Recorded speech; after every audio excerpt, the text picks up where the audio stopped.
সবসময় দেখবেন সব জায়গাতে আমার এই দুইটা লোকই থাকে। দেখবেন হোটেল ভিক্টোরিয়ার স্টেজের উপর সব জায়গাতে এরকম দুইটা লোকই থাকে। ভাই সবকিছুর পিছনে দুইটা কারণই থাকে। হুম। মানুষ খারাপ হওয়ার পিছনে দুইটা কারণ থাকে, ভালো হওয়ার পিছনে দুইটা কারণ থাকে। প্রথমে বিলিভ অন ইউর সেলফ, আপনার নিজেকে বিশ্বাস করতে হবে। দেন আপনার কি মেন্টরকে বিশ্বাস করতে হবে। তৃতীয় বিষয় ভাই আপনার প্রতিষ্ঠানকে বিশ্বাস করতে হবে। আপনি আপনার মেন্টরকে বিশ্বাস করেন না, কিন্তু প্রতিষ্ঠানে বিশ্বাস করে লাভ আছে? আগে নিজেকে বিশ্বাস করেন যে ইয়েস, পারবো আমি, সবকিছু সম্ভব আমার দ্বারা। এটা সবসময় মাথায় রাখবেন যে কি ট্রাস্ট করতে হবে নিজের উপরে, তারপরে মেন্টর উপরে ট্রাস্ট করেন, মেন্টরকে বিশ্বাস করেন ভাই। দেন তারপরে কি প্রতিষ্ঠান সম্পর্কে বিশ্বাস করেন, দেখেন সবকিছু ক্লিয়ার।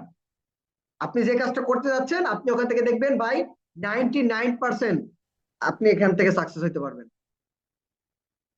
ট্রাস্ট অনেক গুরুত্বপূর্ণ একটা বিষয়। তো এই বিষয়টা সব একটু মাথায় রাখবেন।